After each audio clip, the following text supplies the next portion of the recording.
I would first like to note that this debate is not about people that are not working and just finding excuses to not work. We are talking about people who want to improve their mental and physical health. And we also want to improve efficiency, not make it worse. That's not. Anyways, so firstly, what is the status quo? We see that the status quo is that people's mental and physical health of people who use self-care, they are improving. They are better off in every single way. It makes less people depressed. They fix themselves with self-care, and the more people who use self-care, the more people who improve their health. Now let's look at the counterfactual. In the counterfactual, people spend their lives slaving away doing work that they don't really want to do, and have horrible mental and physical health. They worsen the people's lives overall. Now, what are the stakeholders in tonight's debate? Firstly, it's obviously the people who use the self-care. It's also the people who are around the people who use self-care, which I'll mention in my first point. So now on to my first point. So firstly, about mental health. Modern society promotes being busy, overworking, and sacrificing well-being. Our side thinks that mental and physical health is more important than anything else. Culture means, and I just want to clear up that culture means at large scale, meaning a lot of people do it. I will mention this in the second point. So self-care encourages people to address stress before it becomes too much. It creates healthier, more efficient people. But how does it actually? This affects people because it will cause people to just have a better general life. Better mental health needs to happen. Sure. Can you give some examples of self-care systems that actually improve people's mental health, please? Thank you. Sure. Exercise is a great way to improve mental health. What else is there? There's also having a balanced diet that can also improve your mental health. So better mental health leads to people being happier, leading to a better lifestyle overall, meaning a better life. Plus, bad mental health could lead to substance use, which is not a good thing. My second speaker will mention this in his speech. And bad mental health also affects other people. If you're happy, you could vent onto other people. You can make other people unhappy because you're complaining to them. But good mental health, it just makes it just makes it so that it doesn't happen, because they will be happy, meaning that they won't complain to anyone else. What else is there? So now on to my second point about physical health. So as I stated to his POI, actually before I continue, anyone got any POIs before the protected time starts? No? I'll take that as a no. So firstly about physical health. So obviously, as I said, to respond to the POI beforehand, balanced diets and exercise also affects physical health because, for example, the obesity rates right now are at an all-time high. However, self-care culture improves this. It makes it so that more and more people are becoming healthier and healthier. Screens and video games are affecting exercise, and the self-care culture just improves this overall. Plus the status. Yeah. What are some impacts to this? So we see that less obesity leads to healthier people, meaning that people just have longer and better lives overall. If more people do this, then more people will just be healthier overall. This is why we are proud to propose. Today we're going to prove why taking self-care too seriously will make people more self-centered instead of trying to earn money.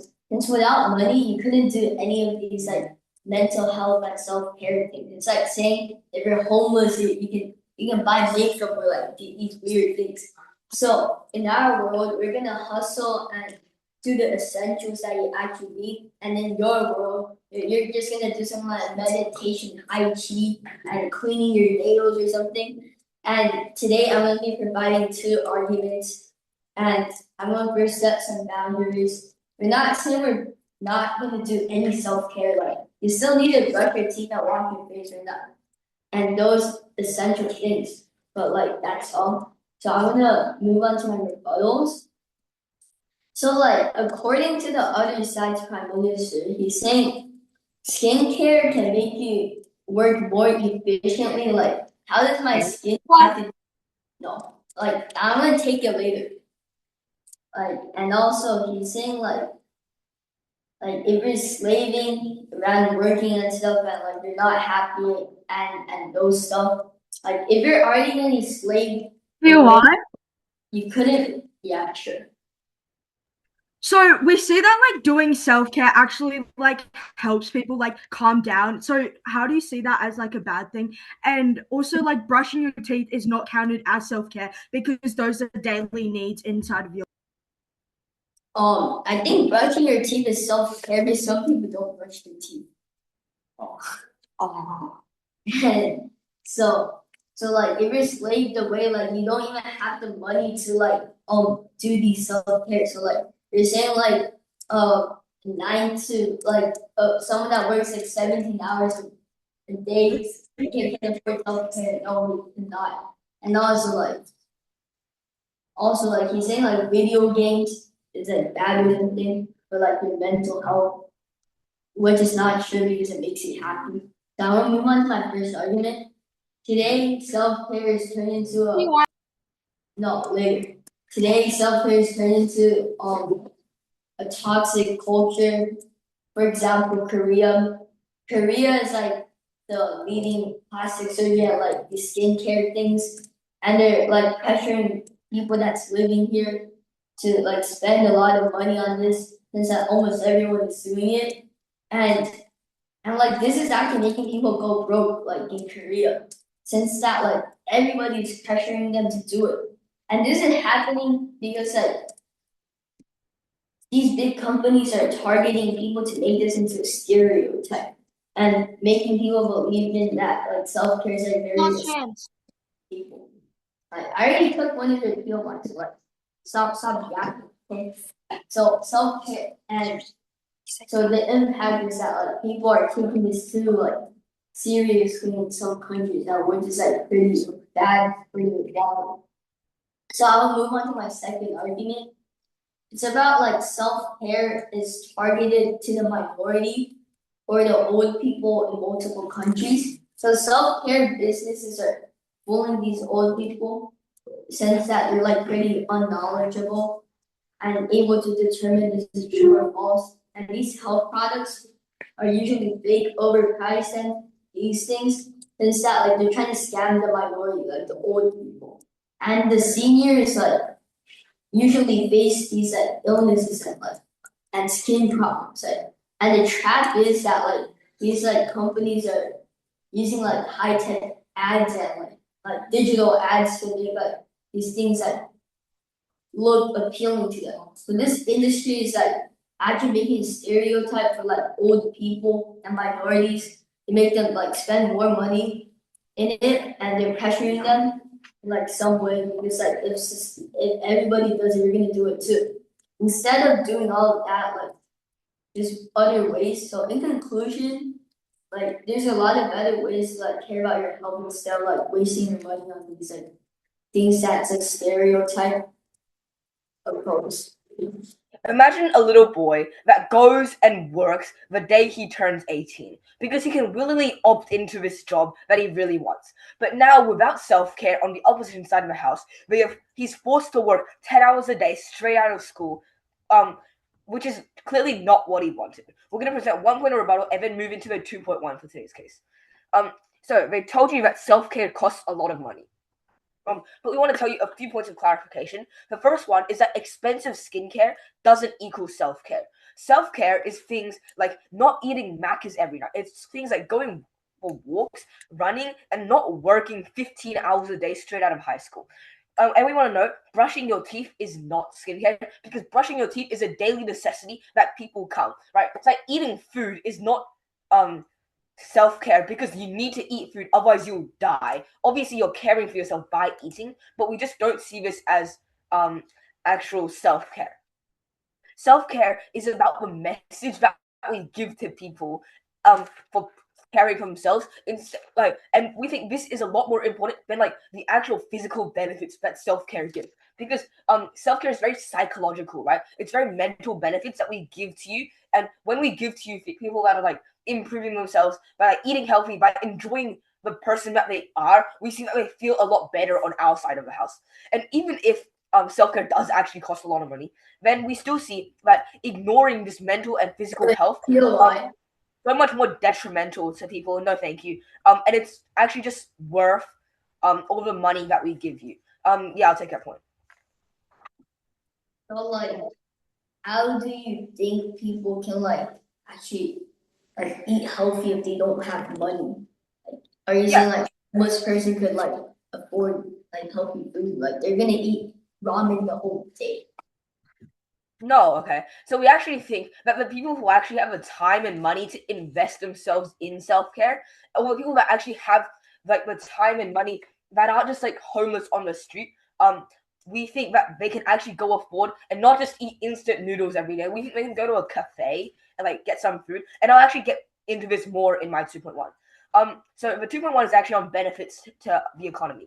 There are a few parts of this point. The first one is how to get a more productive workplace, because self-care encourages a better workplace. It's things like taking breaks and resting and not working non-stop, because we want to know humans are not machines. We have machines for a reason, and humans are not. Humans provide us like insight that like maybe ChatGPT can't give you, but ChatGPT maybe can work 24/7. And I was like, here, right? And then self-care also means people are better overall, because when people feel better, you do more work, which means that people in a workspace actually are more productive, and self-care improves this. Because people don't get burned out, they have better health and less sick days, which just means that the economy is more efficient overall. And then B is how it like fixes the healthcare system. How self-care fixes the healthcare system. Because self-care is just preventative healthcare, right? Because people manage themselves before they get sick. When people feel worse, they turn to things like drugs and alcohol, which leads to more substance abuse problems that we see on the opposition side of the house.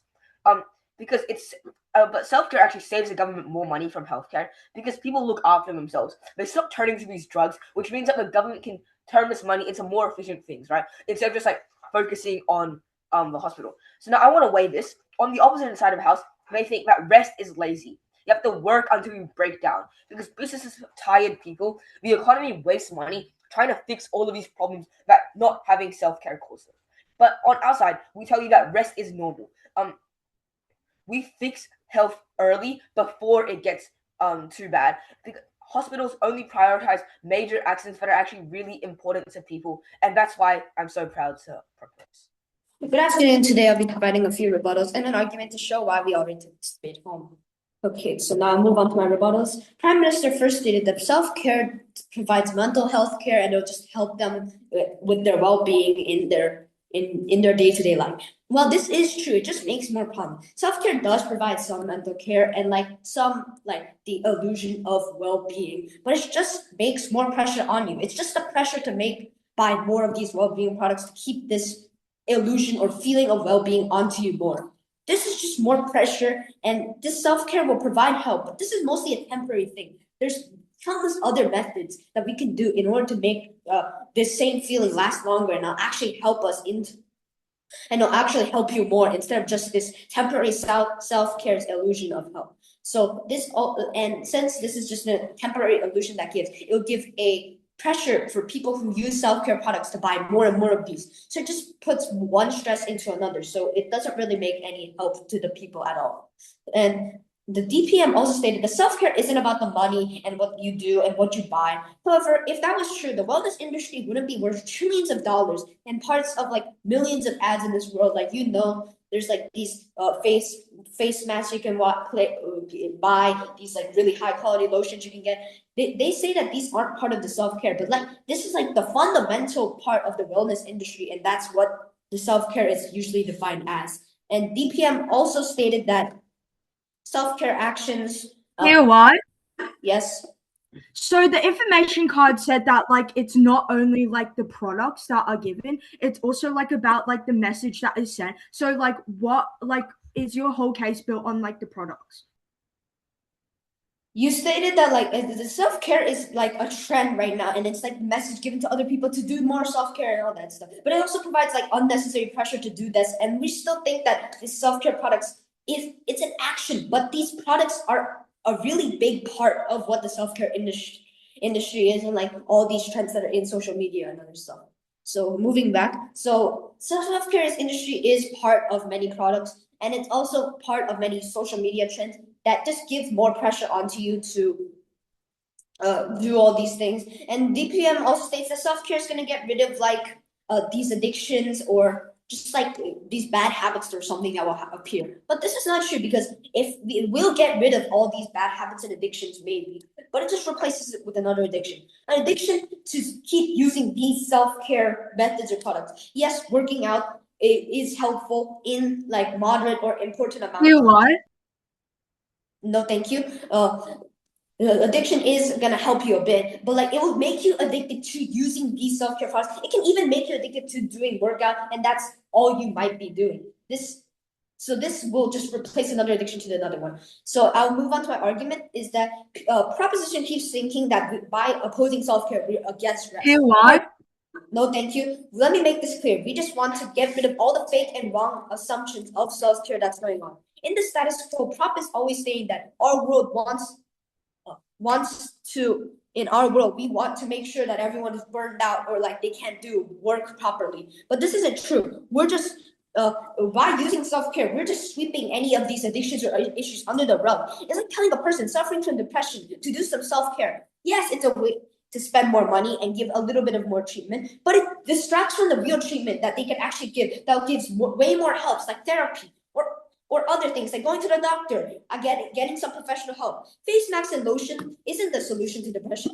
Workouts, yes, they will help, but they're not gonna be permanent helps to them. Just go to the doctor, do the real and right decision, and it'll actually help you way more. So in our world, we'll actually make people make the right decision and do it instead of doing the illusion of well-being from self-care. So for all these reasons, oppose. Ladies and gentlemen, the government today have thought of this topic as like self-care as product based. Okay, so some clarification and then onto my two issues and then rebuttal inside of those. So we see that self-care is not only like the products that come with it, but the start is like from the message that is sent. So we see that it like promotes taking breaks, it promotes therapy, and it promotes a balanced lifestyle inside of society and also individuals. So we see that like moving forward, like that, like the promotion is actually like more beneficial than doing nothing. Okay, now onto my two issues. So firstly is like the individual benefits. So they tell you like it's targeted to like minority groups. We see that like it's not like the products that come with it is not like if you can't afford it, it's not going to be like that impactful to your life. And we also see that like doing nothing and like not making products actually just like removes that message as a whole, and that's not like a trade-off we wanted to make in the spec. We see that like products like promote self-care and like well-being, and we see that it's like a step forward to like improving your lifestyle, as my first speaker has said to you. We see that it not only targets minority groups, because as we affirm to you, it's not only the products. We see that like we target people that are dealing with excessive mental health issues. We see that people like that don't have a balanced lifestyle like are like taken accountable for their actions and they go and improve. We see that like these people that are dealing with addiction are these people dealing with stress like take their stress out in like different ways. So like alcohol and drugs. We see that like they tell you like that people will go into like being addicted to like skincare products, but that like we would rather like them being addicted into skincare products other than just being addicted in drugs and alcohol. Because drugs and alcohol, no thank you, are like the major problems. We see that like people understand that like doing these things are bad. They're taken accountable and like they like have the capacity to go and change and like have that room where like people help them and people like and like the lifestyle is promoted. Okay, so we also see that we don't like on their side, they leave people like they leave people unprotected, they leave people vulnerable. Instead of helping them get better, we actually decrease and we leave them in that vulnerable state. No thank you, but like our side actually like helps them as a society. Okay, now onto society benefits. So they say that like, this toxic culture and like it's going to be commercialized. So we see that like it encourages people to understand their needs, not become perfect. We also like see that people aren't like people misusing this like this well-being is not going to go to the scale that people like the millions of people that are actually going to get benefited. So we So we also see like big companies promote these products. That's why they create them. And then so it reaches larger audiences. So more people get into like the self-care system and more people are actually benefited. And like the message in whole is more important than the products that come with it. Okay, and also like if self-care like becomes this big culture, we see that if products are if companies are misusing this like thing, that we can like hold companies accountable for exploiting this message. And we shouldn't be just like rejecting this whole culture just because like companies are misusing. Well, like we think on our side that this is like something that should be there, and like even though like there's gonna be bad things with it, we shouldn't just reject it as whole. And we see that like social media trends and all that like come with it, but like people like promoting this lifestyle, like it just sends like an inspiration and message out to people to like actually get better. And that is why I'm proud to propose. Self-care culture sold us bath bombs and called it healing, while the real cause of stress went untouched. The self-care system in this world is slowly turning into a product that people use to sell and earn, betraying the original idea of making your body health, mental health stronger by your own. Self-care culture is slowly turning into a scam targeting specifically to old people. They turn well-being into a product, something that you need to buy in order to clean and distracting from the real meaning of being clean. We don't mean that going against self-care means we hate rest and well-being. We are trying to make sure the simple idea of self-care doesn't equal money spent. The commercialization of self-care is what government side is the world is heading to. We reached the goal, on the opposition side, we reached the goal of reducing the commercialization of the self-care industry and prove to you how the rise of this should not be supported. One interesting fact I found throughout this debate, the self-care right now is heading to the wrong area or the correct area. Opposition side is supporting that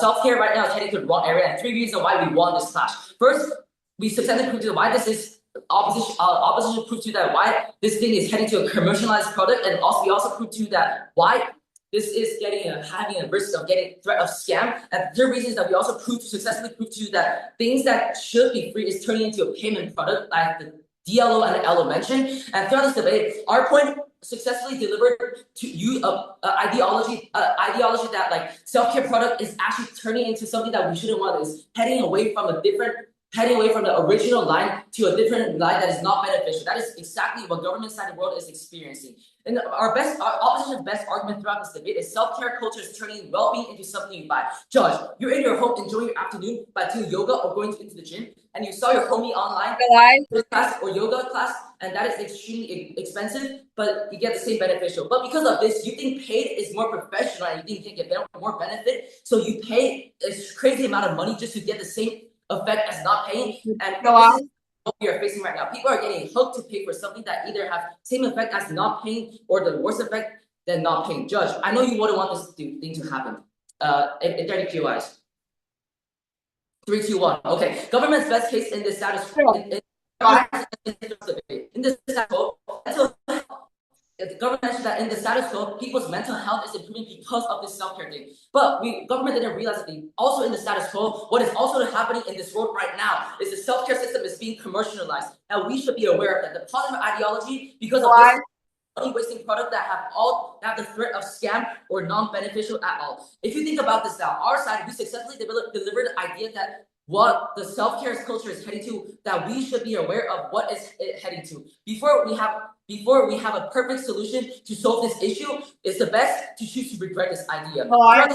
Government failed to prove to us how government failed to prove us 3 points. How self-care is not going into a wrong way, it's going to positive. Government failed to prove us that. Another thing, two more things government failed to prove us that how their impact is parental. I lost chance. And third reason why government failed to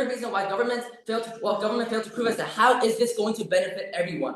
And throughout this debate, opposition actually proved to you that 3 reasons why opposition actually proved to you that how this harm the society a lot by turning a free product into a commercialized product that is heading away from the line. And also second reason, this is only Elo mentioned that this is only benefiting the minority, not the majority. And also the third reason that how the self-care culture is heading to the wrong way. And in conclusion, government side world is turning into a free beneficial stuff into a commercialized and non-beneficial stuff. Their side failed to prove to us how this type of issue wouldn't happen on their side, and they failed to prove to us how commercialized self-care product is good. But instead, our impact and our argument successfully proved to you that why the rise of self-care culture is leading into commercialized, unbeneficial system, and prove to you why this should be regretted. Judge, this is Also, why the reason that why you should vote for us and why should you choose us to win this debate, to take this debate home, because we successfully proved to you that what you want, what people want and what people don't want it, and how this ideology is heading towards another line, and not as how government being optimistic, what they think about this ideology is. Proud to oppose. Today, I'm gonna prove why all the arguments is not true and how our team took this debate. So I'm just gonna give 3 reasons why the other team's arguments is completely like irrational. First of all, according to them, like brushing your teeth is not like self-care. It is actually go look in the dictionary or something. And also it's like the other reason is that like the other team, according to them, like self-care doesn't count like face masks and like these like things that they said like it's not like really essentials. It's completely not true. Like people actually think it's true, but we don't think it's true. So the other team is completely like saying their own arguments wrong. It's like saying like you guys are just talking about eating healthy food, but like a homeless person ain't gonna have like money to eat the healthy food. And also like the other team is also trying to like prove a point about how like the normal Joe can like afford these things. Like this debate is talking about the general public, not the richer people or like the middle class. Like most of the people are not at that level yet. They couldn't afford to like these like self-care products. So in conclusion, they're trying to prove a point which is completely not true, and it's just like using the minority as their argument. So I think we won this debate. So I think that this debate came down to 2 main issues. Firstly, about the minority and the minority benefits, and the second one is about society benefits. Firstly, about minority benefits. Well, firstly, we said that people become addicted to things like drugs, and we also said that not only the minority is impacted, we impact everyone, and they said that people would become addicted to the products, and firstly, and we say that the people being addicted to drugs weighs more than people being addicted to products, because these health products are way better than drugs, and also they also said that the addiction into healthcare can like really be really bad for like people, and that self-care is a product, and that people get pressured into doing this. And we say that we said that the self-care improved lives and took stress out of people. So we feel like the improving lives and taking away stress is more important than their issue about addiction on healthcare products. Now, on to the second issue about society benefits. So, on society benefits, we say that we understand needs, and the big companies actually promote these big products. They responded by saying that the big companies only want money, and people will get pressured into using these. We see that when we promote these products, people get more healthy because of the healthcare products, and you can hold companies accountable if they were to like really overdo something. And self-care understands what self-care should do, and society can help them overall. So we feel like our benefits outweigh their benefits, and this is why we are proud to propose.